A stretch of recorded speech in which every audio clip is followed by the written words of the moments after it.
Lyca production Subaskaran மற்றும் ரச்சையின் பூபஸ் தயாரிப்பில் உலகநாயகன் நடிப்பில் பிரம்மாண்ட இயக்குனர் சங்கர் இயக்கத்தில் இந்தியன் 2 ஜூலை 12 முதல்.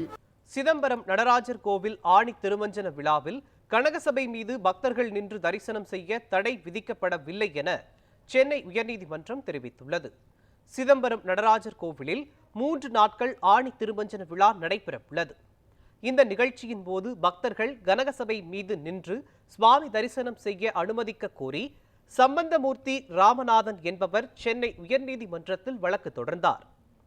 இந்த வழக்கு பொறுப்பு தலைமை நீதிபதி மகாதேவன் மற்றும் நீதிபதி முகமது சஃபிக் அமர்வில் விசாரணைக்கு வந்தது. அப்போது கனகசபை மீது நின்று சுவாமி தரிசனம் செய்ய அனுமதித்த அரசாணையை எதிர்த்து எந்த தடை உத்தரவும் பிறப்பிக்கவில்லை என அறநிலையத்துறை தரப்பில் தெரிவிக்கப்பட்டது. கனகசபையில் நின்று தரிசனம் செய்ய அனுமதிக்கவில்லை என்றால் அறநிலையத்துறை சட்டப்படி நடவடிக்கை எடுக்கலாம் என்று நீதிபதிகள் தெரிவித்தனர்.